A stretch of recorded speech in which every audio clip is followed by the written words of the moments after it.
ఆమోసు గ్రంథం 2వ అధ్యాయం. యెహోవా సెలవిచ్చినదేమనగా, మోయాబు 3 సార్లు 4 సార్లు చేసిన దోషములను బట్టి నేను తప్పకుండా దానిని శిక్షింతును.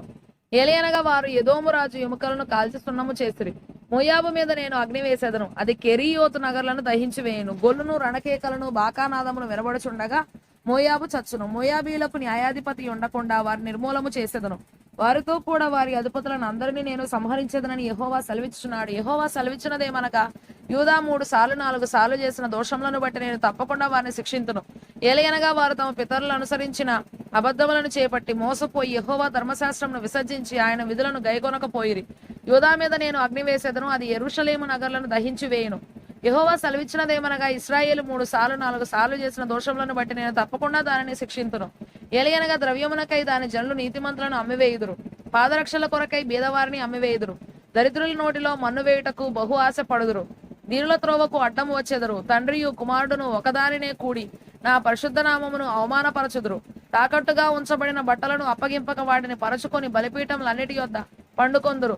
జుల్మానా సొమ్ముతో కూడిన ద్రాక్షారసమును తమ దేవుని మందిరములోనే పానము చేయుదురు. దేవదారు వృక్షమంత ఎత్తైన వారును సింధూర వృక్షమంత బలము గల వారునగు అమోరీలను వారి ముందర నిలవకుండా నేను నాశనము చేసితిని కదా.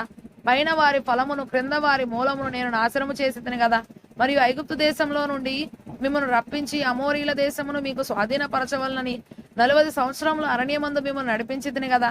మరియు మీ కుమారులలో కొందరిని ప్రవక్తలుగాను మీ యవనులలో కొందరిని నాకు నాజీరులుగాను వ్రతము పట్టిన వారుగాను నియమించితిని. ఇశ్రాయేలీలారా, ఈ మాటలు నిజమైనవి కావా? ఇదే యెహోవా వాక్కు. అయితే నాజీరులకు మీరు ద్రాక్షారసము త్రాగించితిరి, ప్రవచింపవద్దని ప్రవక్తలకు ఆజ్ఞ ఇచ్చితిరి. ఇదిగో పంట చేని మోపుల నిండు బండి నేలను అణగద్రొక్కునట్లు నేను మిమ్మల్ని అణగద్రొక్కుదును. అప్పుడు అతివేగియగువాడు తప్పించుకొన జాలకపోవును. పరాక్రమశాలి తన బలమును బట్టి ధైర్యము తెచ్చుకొన జాలకపోవును. బలాఢ్యుడు తన ప్రాణము రక్షించుకొన జాలకుండును. విలుకాడు నిలువజాలకపోవును. వడిగా పరిగెత్తువాడు తప్పించుకొనలేకపోవును. గుర్రము ఎక్కినవాడు తన ప్రాణమును రక్షించుకొనలేకపోవును. మరియు ఆ దినమందు బలాఢ్యులలో బహుధైర్యము గలవాడు దిగంబరి అయి పారిపోవును. ఇదే యెహోవా వాక్కు.